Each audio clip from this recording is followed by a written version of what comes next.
Les professionnels du Grand Sahel, mon bonjour à vous. J'espère que vous allez bien et je vous souhaite pour commencer un excellent samedi, un excellent week-end globalement. Et vous savez, on ne peut pas finir d'exprimer notre reconnaissance vis-à-vis de nos braves, vis-à-vis de ceux qui donnent leur poitrine pour notre patrie. Il n'y a aucune perfidie, aucune manigance qui pourra nous dévier de notre obligation d'être reconnaissant vis-à-vis de ceux qui donnent leur poitrine pour notre patrie.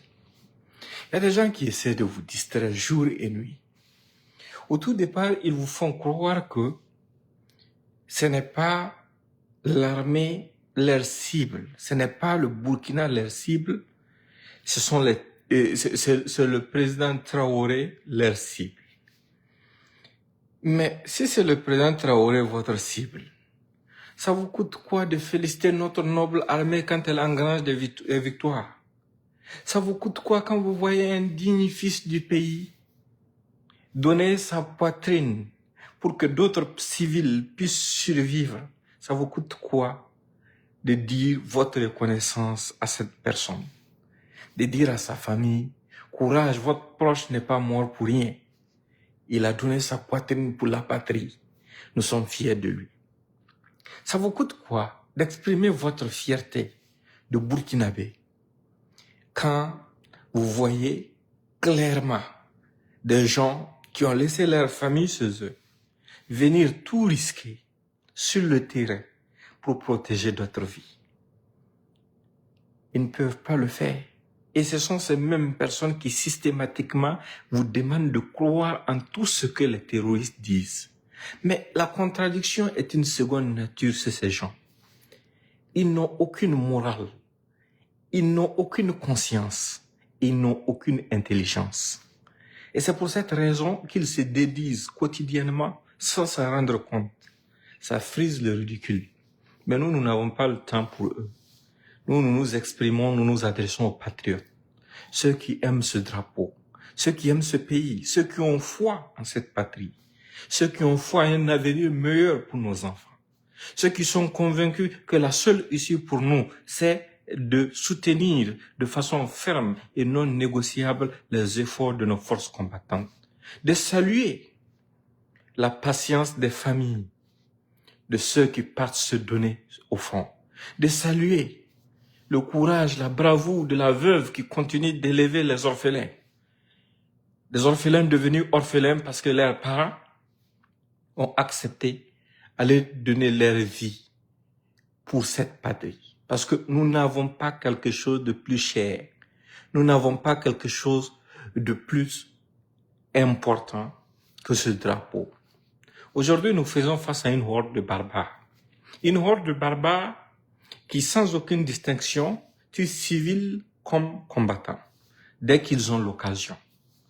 Comment est-ce que quelqu'un qui estime que cette armée, c'est son armée, c'est l'armée du peuple, c'est une armée qu'il soutient, va se permettre de prendre des images de militaires enchaînés par ces lâches barbares dans une vidéo et divulguer la vidéo, la rendre publique pour soi-disant, c'est pour vous prouver quoi?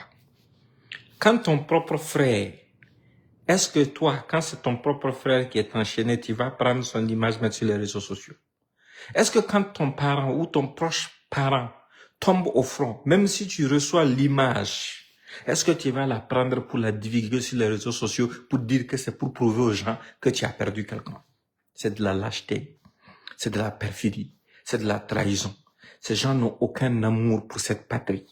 Ils jonglent sur tout. Vous avez été témoin de situations, plusieurs situations. Le plus récent, c'est lequel? Récemment, quand des avocats ont été enlevés par les terroristes, ces renégats sont sortis de partout pour organiser une propagande pour vous faire croire que ce n'était pas des terroristes qui avaient enlevé les avocats. Ils vous ont fait croire que c'est le pouvoir en place qui avait fait enlever ces avocats et que ces avocats avaient été assassinés par des militaires. C'est ce qu'ils vous ont fait croire. C'est pas IB qu'ils visent, ce sont les militaires en opération qu'ils visent. Parce que IB n'était pas sur le terrain. C'est contre notre armée qu'ils sont. C'est l'image de notre armée qu'ils veulent détruire, de la même façon qu'ils essaient d'inventer toutes sortes d'atrocités au compte de notre armée. Tout ça pour faire quoi? Pour décourager les gens, pour les démoraliser, pour saper le moral des uns et des autres et pour freiner les efforts qui sont en train d'être fournis pour que la paix puisse revenir. Quand ces gens sont venus tomber dans leur propre piège et que les avocats ont été libérés grâce à la contribution de nos forces de défense et de sécurité et grâce à la contribution de ce pouvoir-là, qu'est-ce qu'ils ont dit? Qu'est-ce qu'ils ont dit? Ils ont essayé de faire croire qu'ils étaient contents que les avocats soient libérés. Et certains même sont allés plus loin pour louer les terroristes en disant qu'ils sont humains. Mais vous avez dit que c'était pas les terroristes qui les avaient enlevés. Maintenant qu'ils ont été libérés, maintenant vous louez les terroristes pour dire qu'ils sont plus humains que nos FDS. Vous voyez la perfidie, vous voyez la lâcheté, vous voyez l'inconséquence de ces gens. C'est contre tout ça que nous sommes en train de lutter. Parce que leur objectif, c'est quoi? C'est se soutenir mutuellement dans le mal. Ils font le même mal que les terroristes. Ils font le même mal que les terroristes. Ils posent les mêmes actes que les terroristes. Ils causent les mêmes dégâts que les terroristes. C'est pour cette raison qu'ils ne vont jamais aimer une voix qui va vous dire « Nous sommes forts. Notre armée travaille. Notre armée a de la force. Notre armée avance. Nous avons des braves, des gens courageux qui sont prêts à donner leur poitrine pour que d'autres Burkinabés puissent vivre. » Et tant qu'il y aura des traîtres, des renégats, des lâches qui vont être prêts à nous attaquer pour endeuiller nos familles, il y aura toujours des hommes braves, courageux qui iront donner leur poitrine pour que ce pays puisse continuer de rester debout. Ils sont allergiques à ce message. Ils sont contre ça. Ils sont contre tout ce qui honore notre armée. Quand le blindé a explosé avec des éléments, parmi lesquels il y avait un jeune Gourounsi, des gens qui ont perdu leurs éléments, sur le terrain, lui, il a survécu par la grâce de Dieu. Et les gens qui ont survécu à une attaque aussi atroce, qui ont combattu, qui ont sauvé des vies de civils, ils rentrent à la maison, le reportage sort, vous voyez quelqu'un s'asseoir très loin du théâtre des opérations pour vous faire croire que non, c'est un montage.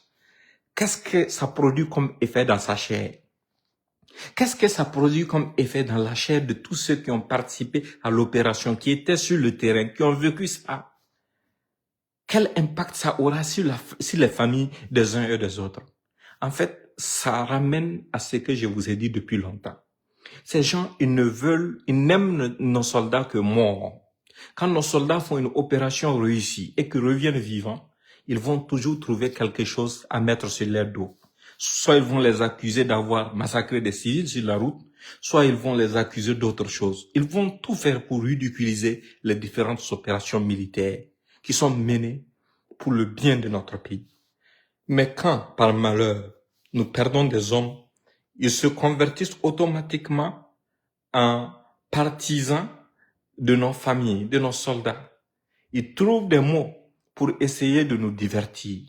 Mais nous préférons nos hommes vivants. Nous les préférons vivants. Mais nous saluons aussi leur sacrifice. Parce que ce n'est pas n'importe qui peut aller donner sa poitrine pour que d'autres puissent vivre. Quand ils se sont engagés en pleine connaissance de cause, tout en sachant que quand tu sors pour une mission, ce n'est pas évident que tu rentres. Quand ils permettent à ce que certains d'entre eux exfiltrent des civils pendant qu'un groupuscule d'entre eux fait face à des groupes terroristes là, ils sont pleinement conscients de ce qu'ils posent comme acte. C'est ce qu'on appelle consentir au sacrifice pour sauver le maximum. Ils l'ont fait. Et après, ces mêmes renégats viennent vous dire, mais pourquoi les drones n'ont pas intervenu? Dans une broussaille ou une embuscade a surgi, d'une broussaille, de nulle part. Donc, vous voulez que quand les drones vont intervenir, qu'ils bombardent nos hommes, les civils et puis les terroristes en même temps, quoi. Ce n'est pas comme ça que les drones opèrent. Ils le savent très bien. Ce n'est pas qu'ils le savent pas. Ils comparent même les exploits de nos hommes à des séries de films indiens. Tout ça, c'est pour se moquer de qui? Pour se moquer de la République. Et ce sont les mêmes qui vont venir vous faire croire que non, on vous aime, on aime ce pays. Vous êtes nos frères, non? Personne ne va prendre le corps de son frère pour publier sur les réseaux sociaux. Personne ne va prendre la vidéo de son frère enchaîné aux mains de l'ennemi pour publier ça sur les réseaux sociaux. Ça ne se fait pas. Personne ne fera ça à son frère.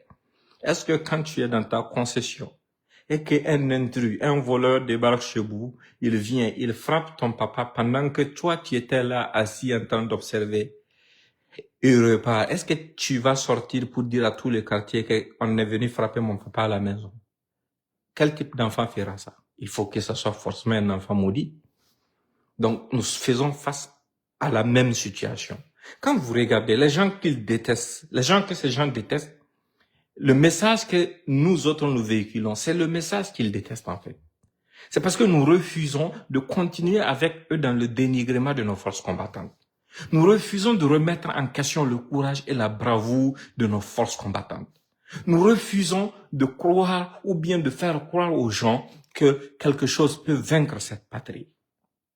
Nous refusons de créer le doute dans les esprits du peuple burkinabé et du peuple de l'AES dans son ensemble. Parce que cette situation-là, elle ne nous dépasse pas. Elle ne nous dépasse pas. Et nous sommes en temps de guerre. En temps de guerre, on perd, on gagne. On perd forcément des hommes. Mais ce n'est pas une bataille qui détermine l'issue de la guerre. Ce qui détermine l'issue de la guerre, c'est la fin de la guerre, la victoire finale. Et cette victoire finale, nous l'aurons, parce que même le temps, il joue en notre faveur. Nous sommes un État, une nation, un peuple des millions d'habitants. Nous avons des ressources humaines qui se régénèrent et qui sont illimitées. Nous avons un peuple qui a la foi, qui est déterminé, qui a l'amour de son drapeau. Et en plus, Dieu nous a bénis d'un dirigeant qui est applaudi, qui est acclamé, qui est accepté et qui a pleine conscience de ses obligations et qui fait ce qu'il faut faire comme sacrifice pour que l'armée et les VDP ne puissent pas manquer de quelque chose pour pouvoir mener le combat. Nous n'allons pas exposer les plans du futur, non. Mais nous allons vous dire que gardez courage parce que l'année 2025 sera l'année de la patrie où la mort nous vaincrons. On n'a pas besoin de beaucoup parler. Comme Smarty l'a dit, ne parlez pas de vos projets. Attendez seulement et on verra ce que ça va donner. Chacun sera témoin de cette situation. Ces apatrides et renégats sentent ça venir. C'est pour cette raison qu'ils sont en train de surfer sur tout. Ce sont les mêmes qui viennent vous dire que non, il y a des situations qui sont là, qui sont difficiles, on est en guerre, machin, des gens sont en train de tomber. Et ce sont eux, quand ça ne marche pas à ce niveau, essayent de vous dire la vie est chère, la vie est chère. Mais c'est parce que la vie est chère. C'est pour cette raison qu'à travers le ministre Sombier, le gouvernement a entrepris un projet qui vise à garantir l'autosuffisance alimentaire de notre patrie.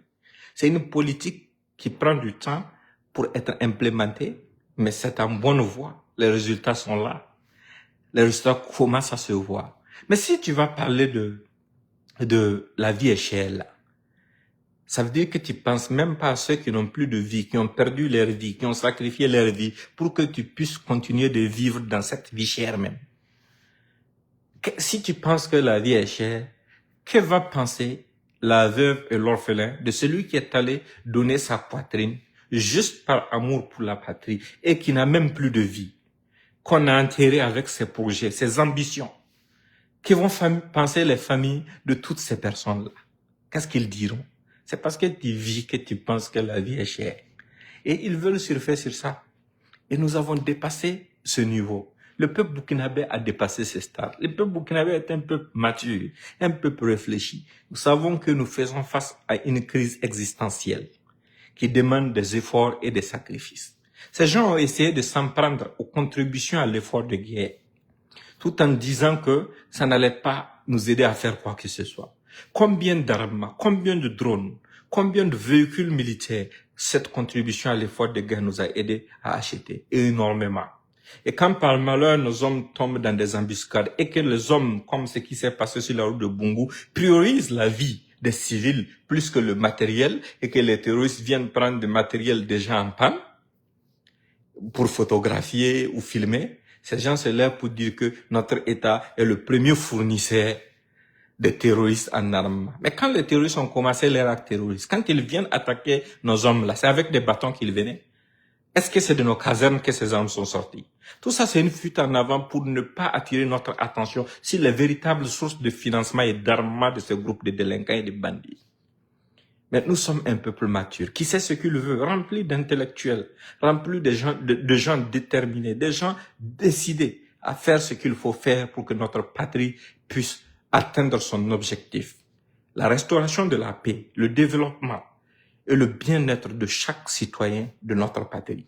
Et c'est ce régime-là qui est notre solution. C'est ça notre avenir. C'est ça le chemin qui peut nous mener vers ce que nous recherchons. Le Burkina est un pays qui sera une école pour beaucoup de pays sur cette planète Terre dans le domaine de la lutte contre le terrorisme. Ce ne sont pas des paroles en l'air, ce sont des faits qui sont là. Quand le président Traoré est arrivé, ça fait maintenant 2 ans, combien de complots ces gens ont tenté? Vous avez vous-même entendu des audios, des gens qui étaient dans l'armée, qui étaient censés protéger les citoyens burkinabés, qui ouvertement manigançaient pour tendre des embuscades à d'autres soldats, pour démoraliser des VDP, pour tendre des embuscades aux VDP, pour massacrer des civils, pour généraliser l'insécurité afin de révolter les populations. Vous avez été témoin de tout ça. Malgré cette atmosphère-là, le travail s'est poursuivi et se poursuit. Malgré le fait que pendant que les uns étaient en train de construire, d'autres étaient en train de tout faire pour détruire, le travail a continué. Parce qu'ils se sont dit que le meilleur raccourci pour eux, pour pouvoir atteindre leur objectif de déstabilisation, c'est de réussir à convaincre les gens que rien n'est fait sur le terrain. Et qu'est-ce qu'il faut faire pour convaincre les gens? C'est en créant eux-mêmes l'insécurité. C'était ce que les Bamouni disaient dans leur audio que nous avons publié ici même. Ils le disaient ouvertement qu'il fallait tendre des embuscades, qu'il fallait généraliser l'insécurité dans les grandes villes. C'est avec des indignes comme ça que nous sommes restés pendant longtemps avec des difficultés. Et malgré ça, le travail s'est poursuivi et se poursuit.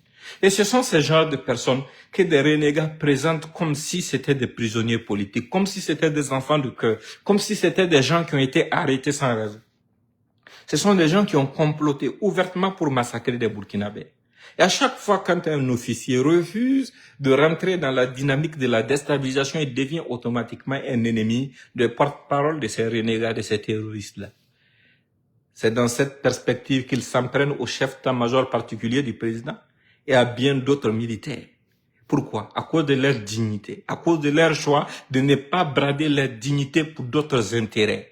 Parce qu'aujourd'hui, un Burkinabé pur, qui a le sang burkinabé, qui sait ce que c'est que le Burkina, qui connaît la souffrance des populations du Burkina, ne peut pas se dresser contre cette transition parce qu'il sait automatiquement qu'avec tous les efforts fournis, les stratégies apportées, les équipements apportés, si aujourd'hui la cohésion au sein des troupes est garantie, le reste n'est que du jeu. Le reste n'est que facilité. Mais des gens travaillent ouvertement pour compliquer ça en montant toutes sortes de mensonges. On ne peut même pas finir d'énumérer leurs mensonges. Ils vous ont fait croire à combien de reprises qu'il y avait des tensions dans des casernes. C'est parce qu'ils veulent, ils ont toujours souhaité susciter ces tensions. Mais malheureusement pour eux, le soldat burkinabé, comme je l'ai dit, est intrinsèquement révolutionnaire. Les gens savent d'où ils sont venus. Les soldats qui sont en train de combattre, beaucoup d'entre eux ont combattu sous Rock, ils ont combattu sous Damiba et combattent sous Yibé. Ils connaissent la différence. Que ce soit en termes d'équipement, que ce soit en termes de traitement, que ce soit en termes de relève, que ce soit en termes de soutien aérien. Ils connaissent la différence. Ils sont sur le terrain. Ce sont nos frères, ce sont vos frères, ce sont vos parents. Demandez-leur, ils vont vous l'expliquer. Tout élément de bonne foi vous le dira ouvertement. Nous connaissons la différence. Nous savons d'où nous sommes venus. Nous ne pouvons pas prendre le risque de repartir en arrière pour aller nous retrouver face à un autre tocard qui va essayer d'abuser de notre confiance et nous ramener encore en arrière. Le seul problème, la seule maladie actuellement, ce sont les coups bas de ces renégats-là. Mais qui peut freiner ça? Vous, le peuple.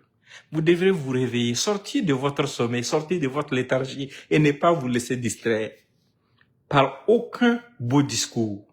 Parce que nous avons dépassé l'étape des discours. Nous sommes aujourd'hui dans une phase de lutte existentielle, comme je l'ai souligné. Et chaque citoyen doit apporter son concours. soit en sensibilisant, soit en glorifiant nos forces combattantes, soit en étant sur le terrain pour combattre si tu le peux. Il faut toujours se mobiliser pour faire face à ce terrorisme. Parce que le terrorisme n'a pas d'amis. Le terrorisme, c'est quelque chose qui doit être éradiqué par tous les moyens possibles. Et c'était ce message que j'avais pour vous aujourd'hui. Je compte sur chacun d'entre vous individuellement pour le partager. Parce que notre avenir qui est glorieux. Les gens peuvent en douter, ceux qui ne nous souhaitent pas du bien. Mais nous serons une école. Nous serons un exemple mondial dans la lutte contre le terrorisme. Nous serons une référence. Nous serons un repère dans la lutte contre le terrorisme. Des gens solliciteront nos forces combattantes pour venir les aider dans leur pays à éradiquer le terrorisme. Notez ça très bien et déposez ça. Portez-vous bien. Encore une dernière fois, excellent samedi à vous.